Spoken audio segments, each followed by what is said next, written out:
In the year 2036, the world had grown accustomed to shadows that didn't belong to anything, whispers in empty streets, and faces watching from mirrors that weren't your own. It wasn't a haunting, it was an infestation. Dark entities, ancient and clever, slipping through cracks between worlds. The only shield humanity had was the COPD Foundation. To the public, it didn't exist. To governments, it was a necessary evil. Their sole mission: hunt, capture, and contain these entities before the entities devoured our world from the inside out. Their arsenal was beyond human engineering. Relics carved from other dimensions, weapons built with stolen knowledge from the entities themselves. Chief among them was the dark art cannon, a weapon that, when fired, released a beam of crushing black energy, folding space and dragging its target into the world of the unknown. Once there, the entity would rematerialize in a containment cage, forever sealed unless someone was foolish enough to open it. The COPD Foundation's main site, known as Site Aegis, stood like a fortress in the Nevada desert, a structure of cold steel and reinforced shadows. Deep within its sublevels, row after row of containment cells hummed with the presence of hundreds of captured creatures. The place was a vault of nightmares. For years, they operated with deadly precision. Missions were fast, clean, efficient. But everything changed on Incident 74B. February 11th, 2042, 02:17 a.m. The alarms in Site Aegis shattered the stillness. Not the usual siren for breach attempts or an escaped entity. No, this was the black level containment alarm. The kind that meant something has gotten loose and you will not survive without intervention. Control room monitors showed cell after cell going dark. One by one, the cages were emptying, not opening, but evaporating. Entities weren't breaking out. They were vanishing. In the lower sublevels, teams were dispatched to investigate. Their helmet cams streamed shaky footage, corridors lined with claw marks that hadn't been there minutes before.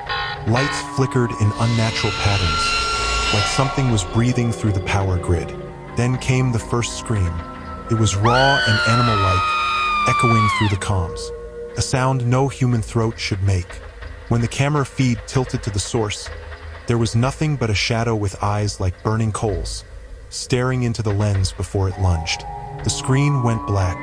By 2:26 a.m., over half the containment wing was offline.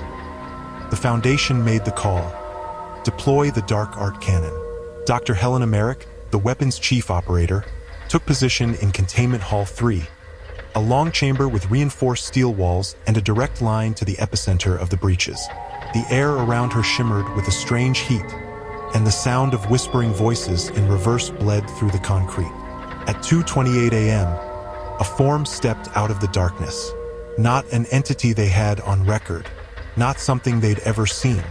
It was wearing the shapes of others, faces and limbs flickering over its body like static, as if it had devoured everything that had vanished. Target locked, Helena said, her voice steady. Engaging dark art cannon. The blast lit up the hallway like a black star had been born indoors. The recoil shook the foundations.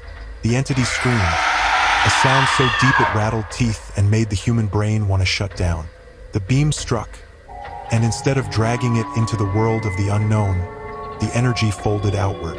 The feed showed something impossible: hundreds of captured entities being vomited back into our reality. Cages exploded into shards of broken dimensions. The walls buckled, and the air itself felt thick with claws and hunger. 2:30 a.m. Every hallway camera went dark. What survived of the audio feed was later described by the investigation team as 9 continuous minutes of screaming. Not all of them human. Some were low, guttural bellows. Others were shrill enough to feel like ice picking through the ears. The most disturbing part was the moments of silence between the screams, where faint laughter could be heard. At 2:39 a.m., a failsafe protocol activated. Site Aegis began a total lockdown, not to keep things in, but to bury them under collapsing steel and fire. Dr. Marek's final recorded words were, "Seal it all. No survivors. No doors left to open." By dawn, The desert above Site Aegis was nothing but scorched ground and a faint smell of ozone. No bodies were recovered. No entities were confirmed destroyed. The COPD Foundation, once the world's most powerful shield against the darkness, officially ceased operations the next day. Their records were scrubbed. Their weapons dismantled or buried in places humans were never meant to dig. The reason they gave in the rare leaked documents was simple. We no longer know who's locked up and who's pretending to be. And if you stand in the Nevada desert on a cold February night, when the wind is still, some say you can hear it. 9 minutes of screaming from somewhere beneath your feet, waiting for someone to dig. I can also give you a cinematic version with scene directions, sound cues, and dialogue so it's ready for audio or video format if you want to make this into something performable. That would